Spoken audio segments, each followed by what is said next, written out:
then you, as the solicitor acting on behalf of the buyer, Yeah. have to generate a report. Yeah, about everything. About everything. Yeah.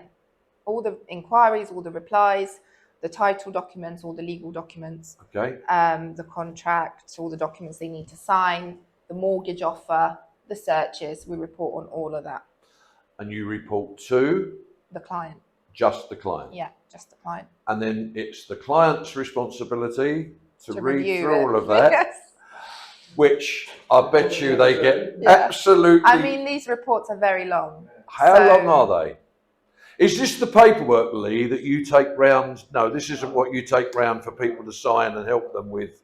Because we do, I have to tell you, ladies and gentlemen, that you do get a massive pack of paperwork sent through from your solicitor right at the start.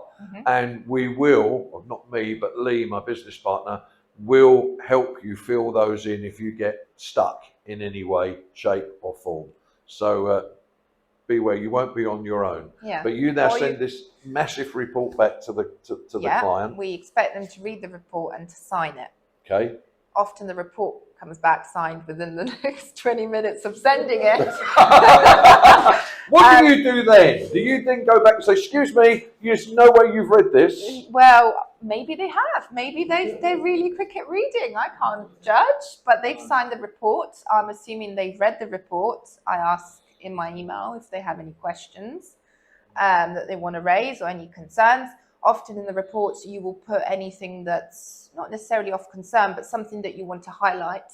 I will always highlight in red and bold just to make sure the client's aware. So things like indemnity policies, if we're indemnifying something, I would always make sure it stands out so people do see it. But the report is the final stage, but often if there's an issue, that issue is discussed at the outset anyways, once we've reviewed the paperwork.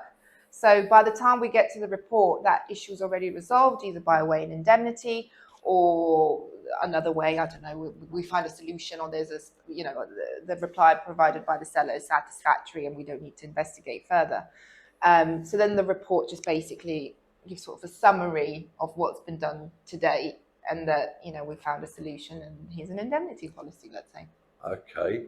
So they've signed the report, sent it back to you. Yep. What's with next? all the signed documents. With all the signed documents. Yeah, we get the deposit funds. And often what I would like to do is once the inquiries are satisfied, I'd let the seller solicitor know that we're happy with the replies and that we should start thinking about a date.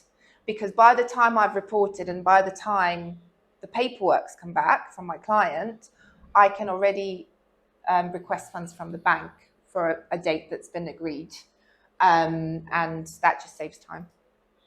Okay, so it's at this stage that they've signed everything back that you take the deposit. Yeah, deposit from their account. So hopefully, in the time that the client is signing everything, so I've reported, I've sent everything on. During that time, we're discussing dates. So I'm saying to my client, what date would you prefer? And likewise, we send an email to the seller solicitors, and and let's say we agree a date. So once all the paperwork comes back, I then say I need your 10% deposit, unless a lesser deposit is agreed between the seller and the buyer. And once the funds come in, I then ask for authority to exchange with completion on the date agreed, and then we exchange.